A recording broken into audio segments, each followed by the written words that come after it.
I never thought I'd be the kind of woman who checks her husband's phone. But then again, I never thought I'd be the kind of woman whose husband would give her a reason to. My name is Angie.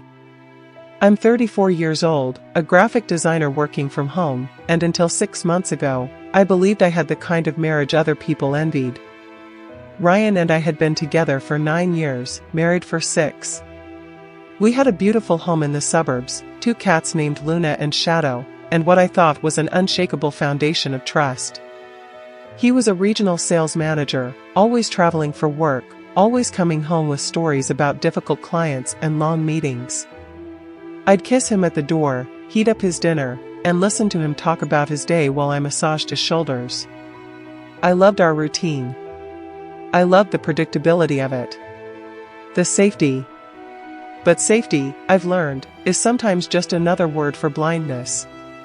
It was a Tuesday evening in March when everything started to unravel. The kind of evening where the air still holds that last bite of winter, and you can smell rain coming even though the sky hasn't opened up yet. Ryan had texted me earlier that day saying he'd be late, another dinner meeting with a potential client. Nothing unusual. I'd heard that exact sentence probably 100 times over the years. I was sitting on our gray sectional, laptop balanced on my knees, finishing up a logo design for a coffee shop downtown, when his phone buzzed on the coffee table. He'd left it there when he went upstairs to shower before heading out. The screen lit up with a notification. I wasn't trying to snoop. I really wasn't. But the preview of the message was right there, impossible to ignore. Room 447. Can't wait to see you tonight. Wear that cologne I like. My heart didn't just skip. It stopped completely for what felt like several seconds, then started again with a painful, irregular thud. The message was from a contact saved simply as V. V. My hand started trembling before my brain could fully process what I'd read. Room 447. Tonight. The cologne I like. These weren't words you sent to a business colleague. These weren't words you sent to anyone except. I heard the shower turn off upstairs. The sound of water dripping. Ryan humming something tuneless the way he always did when he was in a good mood. That humming suddenly felt like nails on a chalkboard. I looked down at the phone again, my finger hovering over the screen. It would lock in seconds. I had a choice to make, one of those split-second decisions that you know will change everything regardless of which direction you go. I picked up the phone. My hands were shaking so badly I almost dropped it. I pressed my thumb to the home button, praying his face recognition wouldn't work from this angle, but knowing he'd recently added my thumbprint to his phone for emergencies. It unlocked. The air in the room suddenly felt too thick to breathe. I opened his messages and scrolled to V. My stomach twisted into knots so tight I thought I might be sick right there on our cream-colored rug. The conversation went back months. Months. There were good morning texts. Good night texts. Emojis I recognized because they were the same ones Ryan used with me. Inside jokes. Photos I couldn't bring myself to open. And then I saw her name in one of the earlier messages where she'd signed off with her full name. Victoria. Victoria. I knew that name. She worked in the marketing department at Ryan's company. I'd met her exactly once, at last year's holiday party. She was 27, blonde, with one of those effortlessly perfect smiles and a laugh that made everyone in the room turn to look. I remembered thinking she seemed nice. I remembered Ryan mentioning her a few times after that, always casually, always in the context of work projects. I remembered not thinking anything of it. The shower stopped. I heard Ryan moving around upstairs, opening drawers, the familiar sounds of him getting ready. I had maybe 3 minutes before he came down. My mind was racing, spinning through options like a wheel I couldn't stop. I could confront him right now. I could throw the phone at him and scream and cry and demand answers. Or I could stay silent. Gather more information. Figure out exactly what I was dealing with before I made any moves. But there was a third option forming in my head, one that surprised me with its clarity. One that felt less like pain and more like cold, calculated fury. I took a picture of the message with my own phone. Then I scrolled up through their conversation history, my eyes scanning for useful information. And there it was, from 3 days ago, Victoria mentioning the hotel. The Riverside Grand. Downtown. They'd been planning this for over a week. Room 447 at the Riverside Grand. I exited the messages, placed Ryan's phone exactly where it had been, and sat back on the couch. My hands had stopped shaking. In fact, my whole body had gone very still, very calm. It was the kind of calm that comes after a storm, or maybe right before one. Ryan came downstairs 5 minutes later, dressed in his navy suit, hair still damp, smelling like that expensive cologne. The one Victoria apparently liked. I looked up at him and smiled. "You look nice," I said, and I was shocked by how normal my voice sounded. "Thanks, babe." He kissed the top of my head. "Don't wait up. This might run late." "How late?" "Probably past midnight. You know how these client dinners go. Lots of schmoozing." He grabbed his keys from the hook by the door, checked his pocket for his phone. "Be safe," I said. "Always am." He winked at me. Actually winked. Then he was gone, the door closing behind him with a soft click. I sat there for exactly 30 seconds after his car pulled out of the driveway. Then I grabbed my laptop and started searching. It took me less than 10 minutes to find what I needed. Victoria's Facebook profile was semi-public, and her relationship status said engaged to Charlie Morrison. There were photos of them together, dozens of them. Charlie was tall, broad-shouldered, with kind eyes and a genuine smile. In one photo from 2 months ago, Victoria was showing off a diamond ring, and Charlie was kissing her cheek. The caption read, "Can't wait to spend forever with my best friend." My hands were shaking again, but this time from rage. I found Charlie's profile next. He was a high school teacher, coached baseball, had pictures with his students at various games and events. He looked like a good man. A decent man. The kind of man who didn't deserve what was being done to him. I knew what I had to do. It took me another 20 minutes of searching, but I found a way to message Charlie through a mutual friend's Facebook profile, someone who wouldn't think twice about a stranger reaching out. I crafted the message carefully, my fingers hovering over each word. "You don't know me, but I think there's something you need to know about Victoria. She's at the Riverside Grand Hotel tonight. Room 447. With my husband." I stared at those words for a long time. Once I sent this, there was no taking it back. Once I sent this, I was detonating a bomb that would destroy not just my marriage, but someone else's relationship too. Charlie's world was about to shatter the same way mine had an hour ago. But he deserved to know the truth.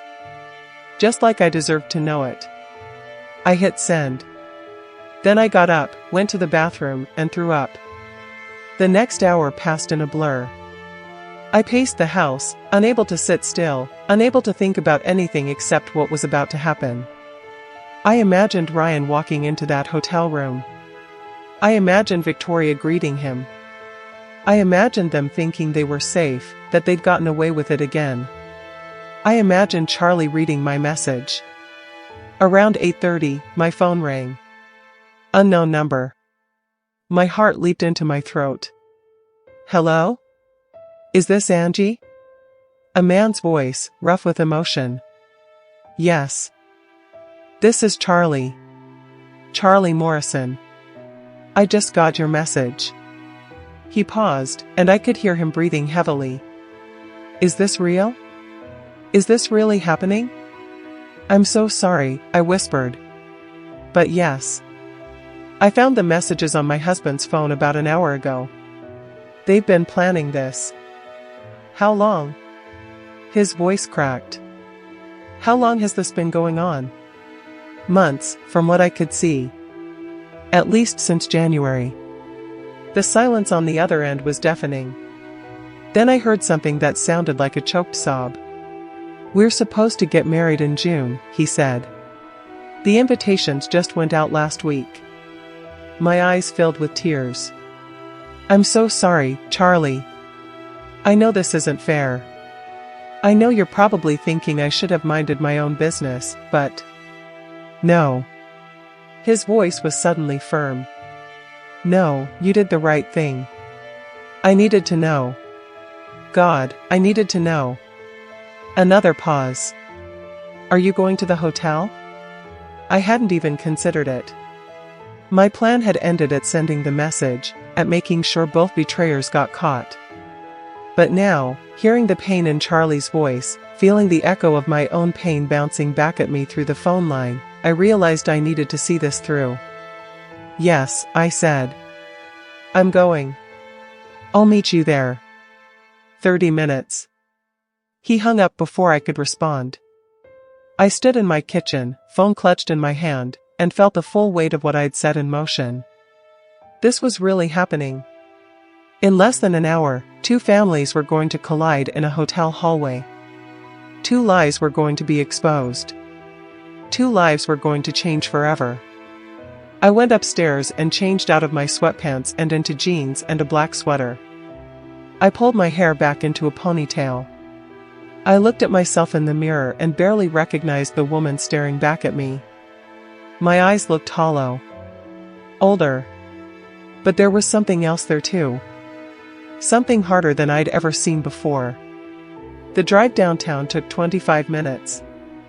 I parked in the Riverside Grand's garage, my hands gripping the steering wheel so hard my knuckles had gone white. The hotel was one of those upscale places with a marble lobby and too many chandeliers.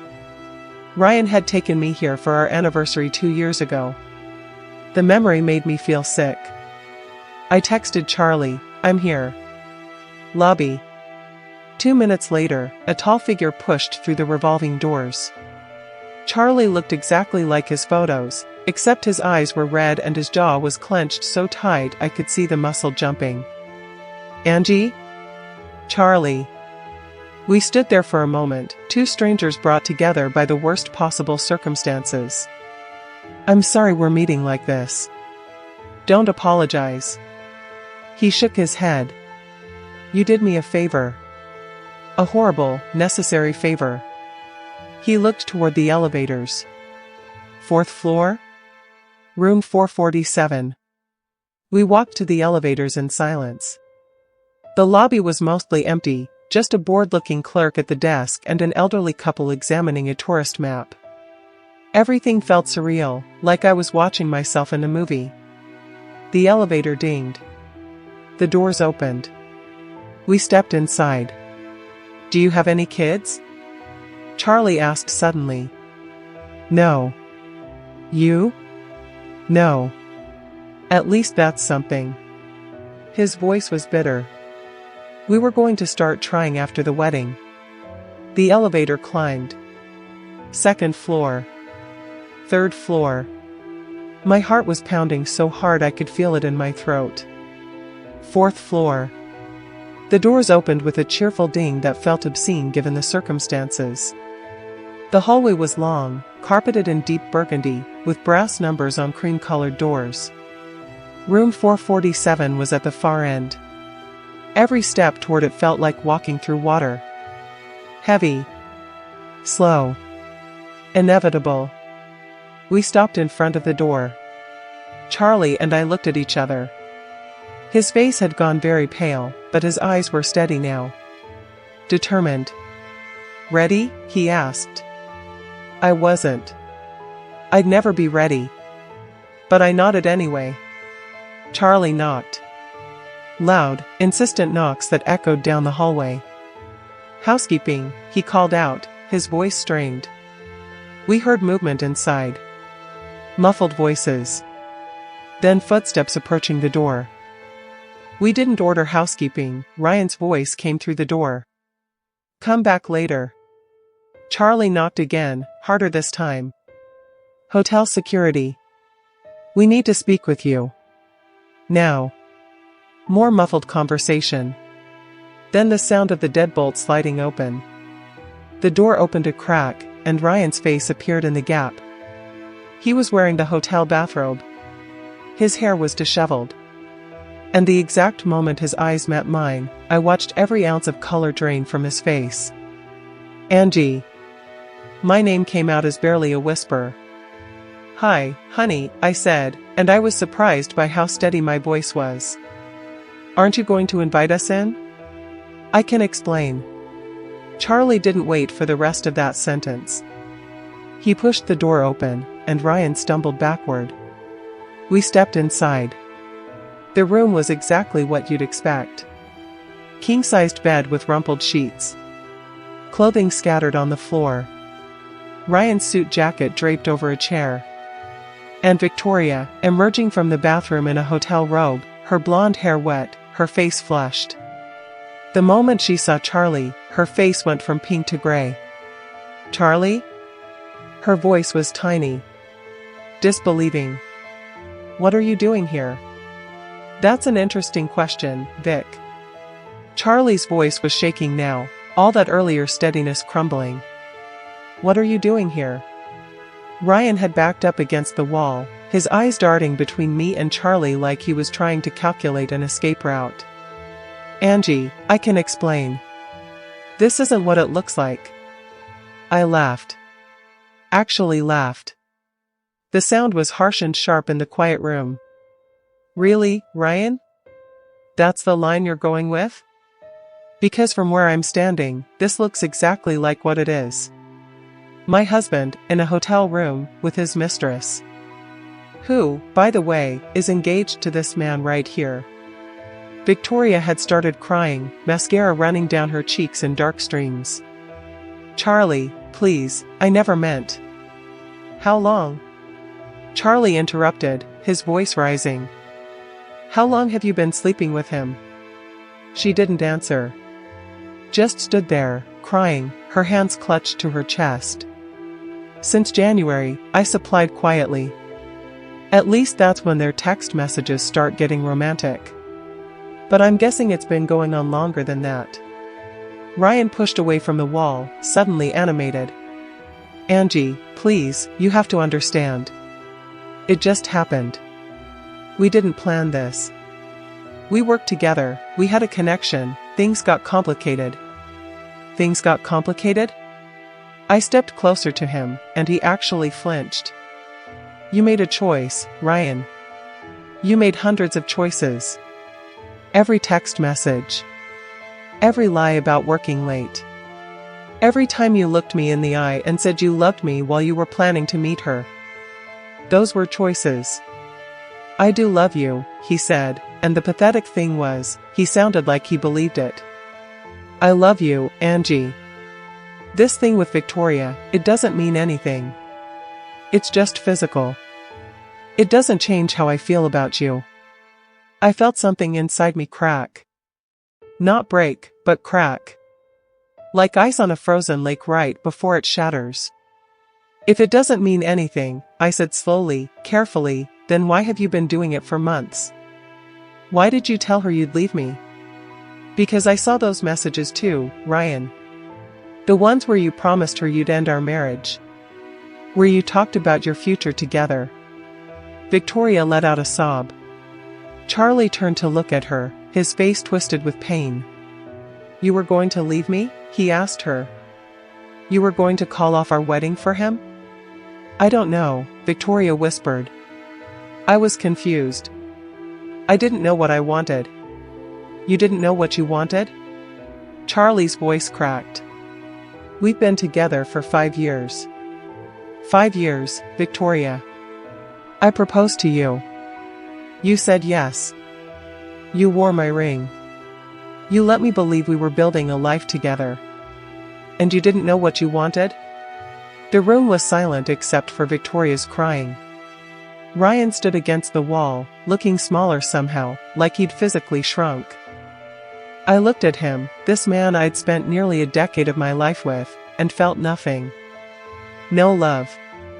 No anger. Just a vast, empty feeling where all those emotions used to be. I want a divorce, I said. Ryan's head snapped up. Angie, no. Please. We can work through this. We can go to counseling. I'll do anything. You can't undo this, Ryan. You can't unbreak what you've broken. I turned to Charlie. I think we should go. Charlie nodded. He looked at Victoria one last time, and I saw something die in his eyes. Keep the ring, he said quietly. Consider it payment for the last 5 years of my life that you wasted. We walked out of that hotel room together, leaving Ryan and Victoria standing there in their matching bathrobes, surrounded by the ruins of their lies. The door clicked shut behind us, and we made it halfway down the hallway before Charlie stopped, pressed his hand against the wall, and broke down. I didn't know what to do. I barely knew this man. But I put my hand on his shoulder, and we stood there in that burgundy hallway while he cried. Because sometimes that's all you can do for someone. Just stand with them in their pain and let them know they're not alone. Eventually, we made it back to the lobby. We sat on one of those 2 fancy couches near the fireplace that wasn't really a fireplace, just glass and fake flames. What happens now? Charlie asked, his voice hoarse. I don't know, I admitted. I guess we pick up the pieces. We figure out how to move forward. I can't believe she would do this. He shook his head. I trusted her completely. I never once, not even for a second, thought she would cheat on me. I know. I felt the same way about Ryan. I looked down at my hands, still wearing my wedding ring. It felt heavy suddenly. Wrong. I think that's the worst part. Not just the betrayal itself, but realizing you didn't really know the person you thought you knew. How do you trust anyone again after this? It was a question I didn't have an answer to. Still don't, honestly. We exchanged phone numbers before leaving the hotel. Not because we wanted to be friends exactly, but because we were the only 2 people in the world who understood exactly what the other was going through. There's a strange bond in that. A fellowship of the betrayed. I drove home in a daze. The house was dark when I got there, empty. Ryan's car wasn't in the driveway. I walked inside, turned on all the lights, and stood in the middle of our living room. Our living room. But it didn't feel like ours anymore. It felt like a stage set for a life that didn't exist. A marriage that had been hollow for longer than I wanted to admit. I went upstairs, pulled off my wedding ring, and set it on the bathroom counter. My finger looked pale where the ring had been. Exposed.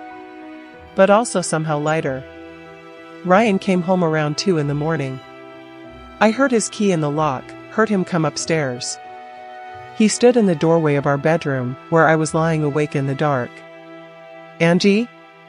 Sleep in the guest room, I said. Tomorrow you need to pack your things and leave.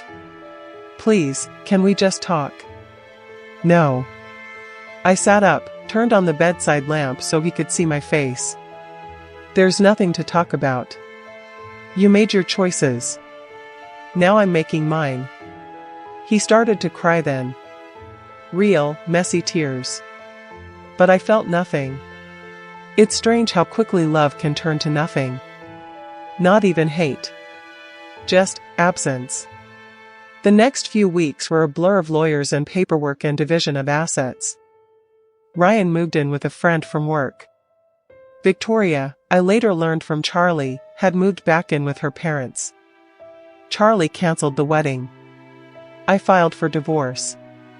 Through it all, Charlie and I stayed in touch. Text messages mostly. Short check-ins. How are you holding up? Did you eat today? Remember to breathe. Sometimes we'd meet for coffee, sitting across from each other in anonymous cafes, 2 people bound together by betrayal. It was during one of those coffee meetings, about 2 months after the hotel confrontation, that Charlie said something that stuck with me. I've been thinking, he said, stirring his coffee absently, about why they did it. And I keep coming back to the same conclusion. It wasn't about us. It wasn't that we weren't enough, or that we did something wrong. They did it because they're selfish. Because they wanted something exciting and new, and they didn't care who they hurt to get it. I nodded.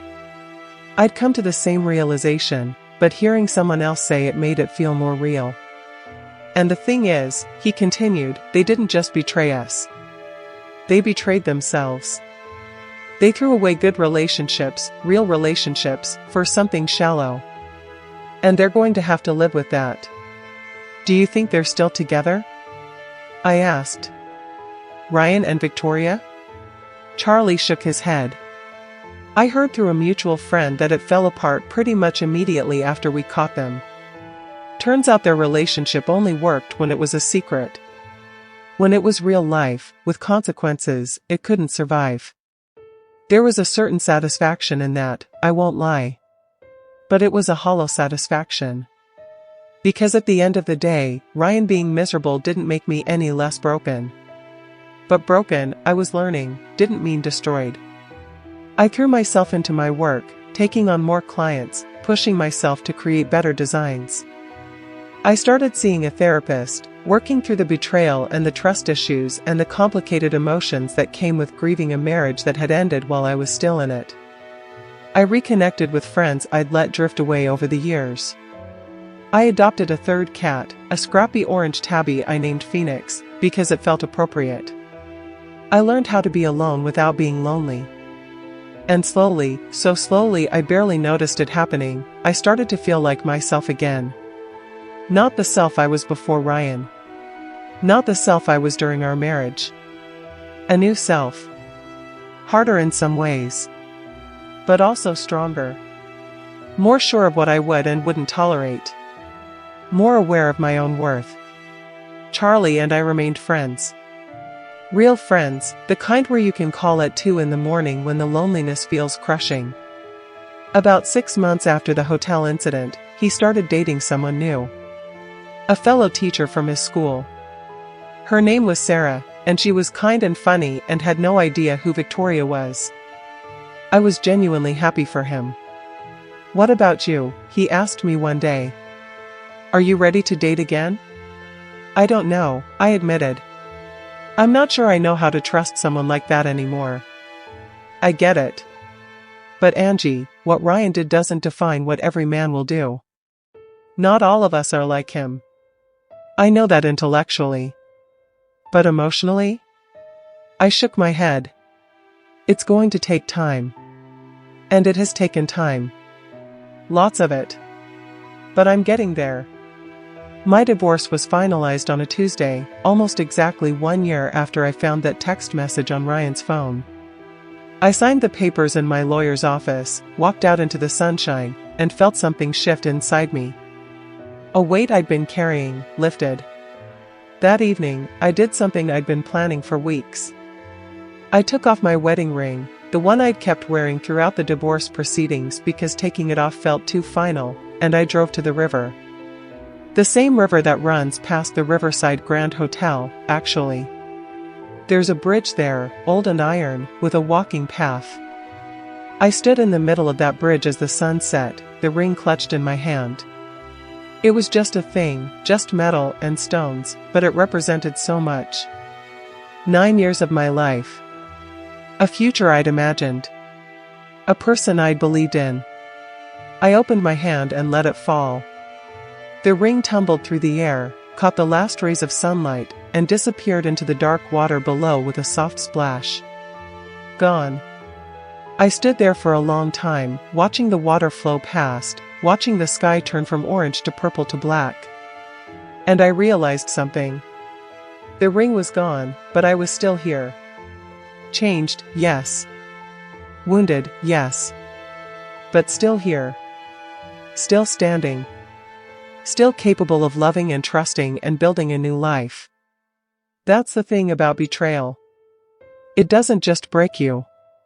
It reveals you. It strips away all the illusions you've been carrying and forces you to look at yourself clearly.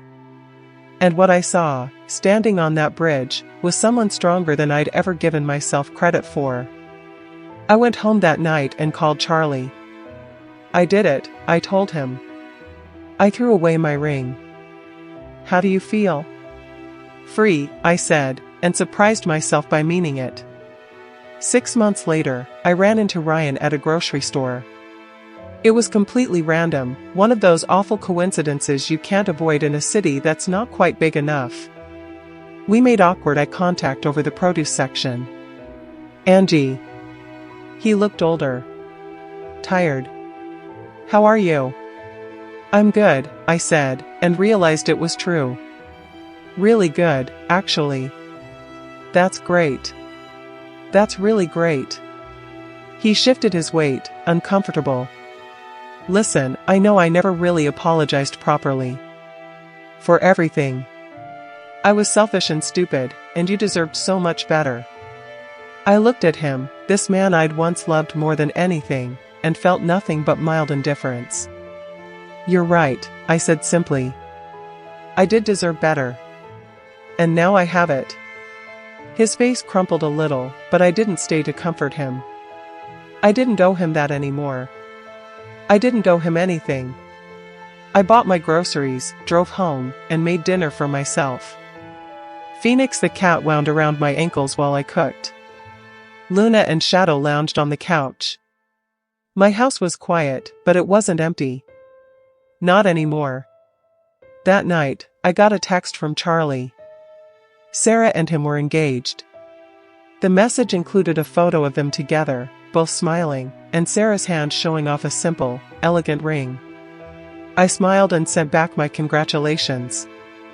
Then I put my phone down and sat on my couch, surrounded by my cats, in the home I'd made mine again. And I realized something. I'd spent so long being afraid of being alone, afraid that without Ryan I'd be incomplete somehow. But sitting there in my quiet house, with my work I loved and my friends I'd reconnected with and my whole future spread out before me, unwritten and full of possibility, I felt more complete than I had in years. The hotel confrontation, as terrible as it was, had given me something unexpected. It had given me myself back. I don't know if I'll ever fully trust someone again the way I trusted Ryan. Maybe that kind of naive trust, once broken, can't be recovered. But I've learned I don't need to be in a relationship to be happy. I don't need someone else to complete me. I'm complete on my own.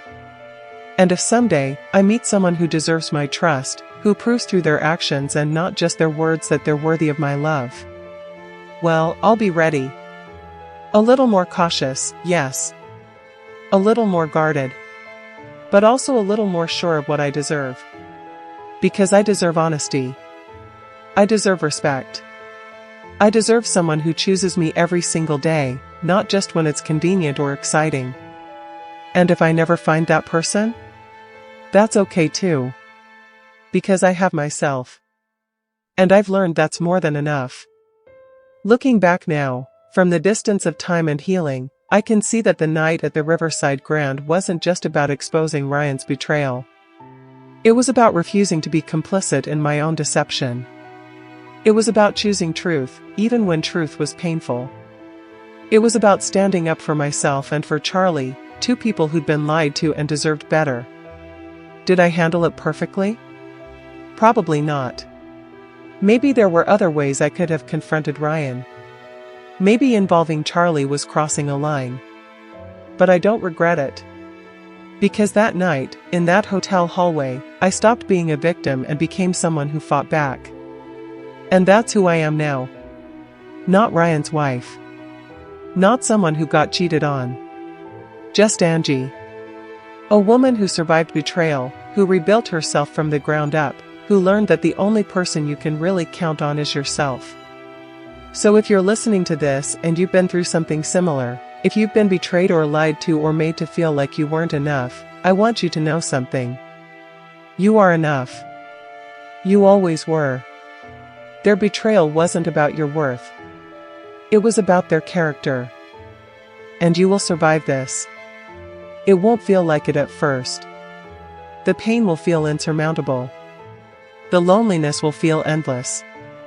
But slowly, day by day, you'll start to heal. You'll start to rebuild. You'll start to remember who you were before them, and you'll become someone even stronger. Take it from someone who's been there, who stood in that hotel hallway and watched her marriage crumble, who thought she'd never feel whole again. You will heal. You will grow. You will be okay. And someday, sooner than you think, you'll realize that losing them was the first step to finding yourself. That's my story. That's my truth. And I'm still here, still standing, still learning how to trust again. Not trust in other people necessarily, but trust in myself. Trust that I can handle whatever comes. Trust that I'm strong enough to survive anything. Because I am. And so are you. Let me know your thoughts about this story, subscribe and leave a comment of encouragement to support us. Thanks for watching. Have a great day.